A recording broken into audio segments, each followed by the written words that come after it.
The citizens of Eneida Bay have spoken. The votes are in, the election is over, and it looks like the citizens have entrusted Mayor Fox with yet another term.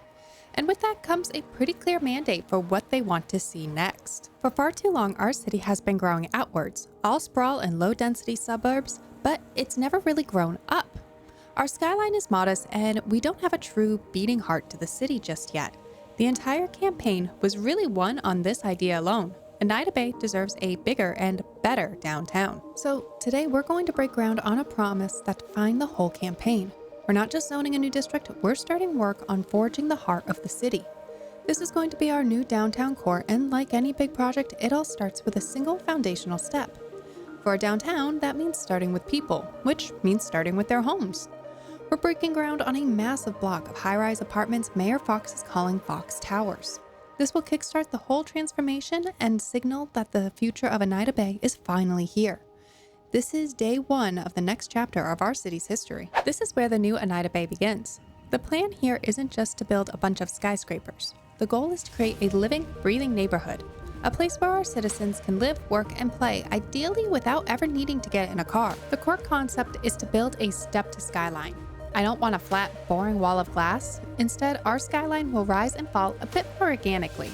We'll have the tallest towers in the middle, and then we'll gradually step down to medium and mixed-use buildings as we move out towards the edges. This creates a much more visually interesting and realistic profile for the city. For the centerpiece, the crown jewel of this whole block, I have the perfect asset in mind: the Century Castle signature building. It's this absolutely magnificent high-density residential tower that's going to provide an immediate, iconic focal point, as well as provide a little over 700 households to this area. Placing it here isn't just about providing hundreds of homes, it gives a massive well-being boost to the whole area, making this one of the most desirable places to live. It's a statement piece. It says this is a place of importance. Surrounding that, we'll carefully zone our residential plot by plot, mixing up the footprints to encourage a variety of different buildings. But a neighborhood is more than just apartment buildings. Sprinkled in will be some medium-density mixed-use zoning with shops on the ground floor and apartments above. This is crucial for creating an active street front that encourages walkability. The existing tram line running through or along the canal is the absolute backbone of this whole plan. The main artery will be a larger boulevard with dedicated tram tracks, maybe some bike lanes, and a wide tree-lined sidewalk. And finally, green space. We're going to weave some parks, plazas, and tree-lined walkways throughout the whole development, hopefully creating sort of a core part of the design from the start. Alrighty, so the theory is sound, the vision is clear, but a vision is only as good as its foundation, and for a city, that means infrastructure. The first order of business is to extend our canals to add some visual appeal, and simply because I want these to be a bit longer and more to scale with the rest of the downtown area.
Next is to create an iconic entrance to this neighborhood and lay out the framework for some of our future road networks.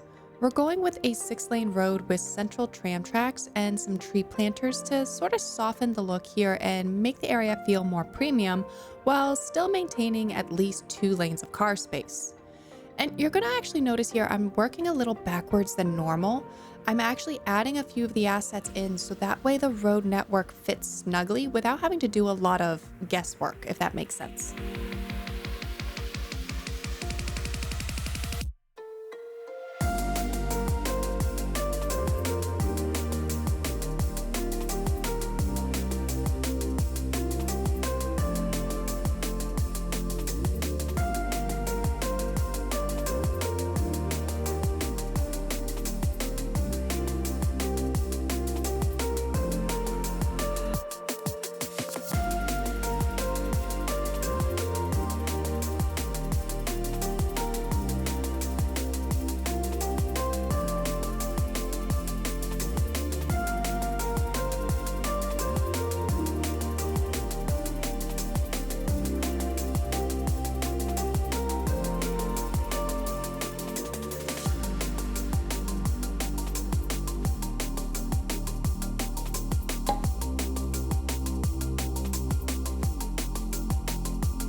Now for the internal grid. We have created a unique rotary layout with a bit of a triangle shape similar to what we did near the red stations in downtown crossings. This way we could lay down a similar tram station for decoration and infrastructure, but also some additional parking and some fun chaotic New England road shapes. For the interior, I'm using a standard 2-lane and some parking garage assets to accommodate the 1,400 plus approximate households this block will have.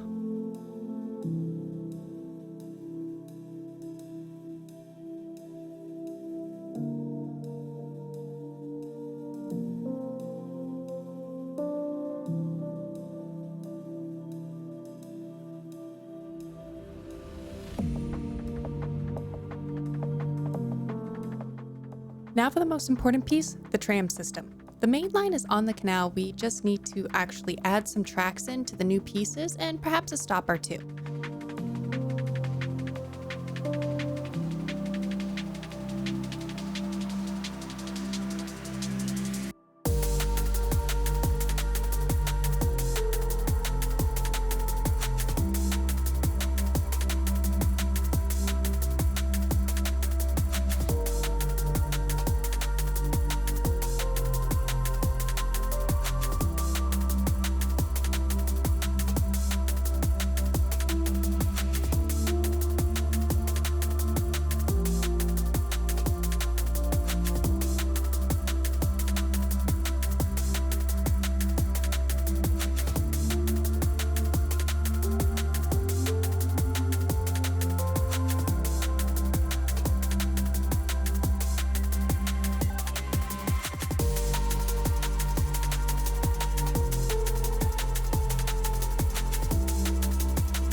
And now for the moment of truth, the centerpiece.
Okay, that ended up being a lot taller than what I was originally envisioning. But after all that harsh steel and concrete, I think it's time to soften the edges and breathe some life into this place. It's all about layering and thinking about the human scale experience. Our first and most important layer is the green space. Those intentional gaps we left, well, now it's time to fill them in. We'll start with the main plaza right in front of the tram station and kind of near Fox Towers, using the surface tools mainly to paint a nice stone-paved area. We'll add in some large flower beds, some benches, and perhaps a fountain. From there, we'll build out the network of tree-lined pedestrian paths, carving some shortcuts right through the blocks to create some nice direct routes to that tram stop. Between two big apartment buildings, we'll also even try to create a little pocket park here and there with some playgrounds and maybe a dog park if it will fit it.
Now let's look at the canal promenade. We'll use the path tool to create a few extra pedestrian networks. We'll also place some benches along the water, some decorative assets, and maybe a bike rack or two around some semi-regular intervals. The roads will add some street side parking and maybe a few grass lanes and trees. The main idea is just to add some varying height and some greenery, just to kind of break up the cement, white, and kind of just bland looking colors of the area thus far.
We also need to think about the transition between the zones. On the outer edges, we'll use some foliage, stone walls, and a few custom paths using invisible networks to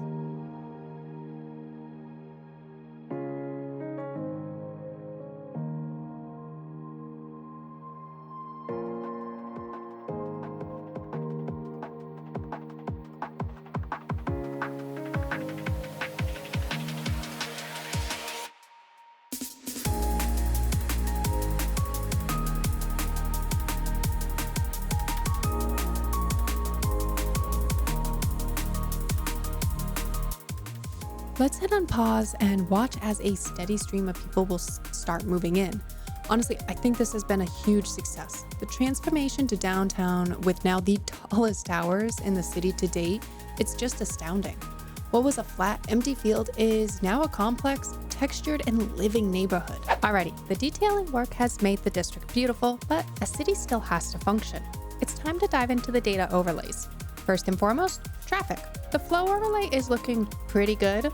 The main boulevard is sufficient. My fear is once the rest of this area kind of starts getting developed, I'm worried it might get a little overwhelmed.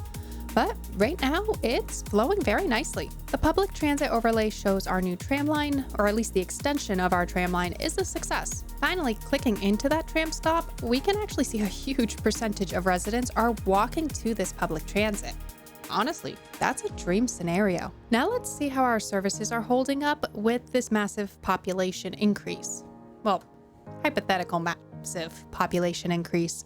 It hasn't actually really moved, but one of these towers alone can hold 756 households, and we have 4 of them, so it's probably a good idea to get a pulse on how the services are holding up. So let's start with the education. The education overlay shows we will need some schools soon. We did strategically leave a plot empty, and a large elementary school should fit perfectly right nearby. Now for the fun part, land value. It is a sea of very nice looking blue. The combination of the signature building bonus, the tram, the parks, has everything kind of just skyrocketing in this area, including the land value. This demonstrates that high density living in Eneida Bay can be luxurious, convenient, and sustainable. The data backs it up, so phase 1 is honestly a resounding success. And there you have it, Fox Towers standing tall and complete, a shining new beacon for the Eneida Bay skyline. What was just a campaign promise is now a tangible reality, but this is just the beginning. While we will be adding education in the near future, there is still a lot of empty land begging to be developed. And that's where you come in. What should we prioritize for one of the next blocks? A dedicated office district or more residential? Let me know your thoughts down in the comments. If you're enjoying this journey, hit that like button and subscribe to the channel so you won't miss out on the next stage. And until next time, I hope everyone has a phenomenal week.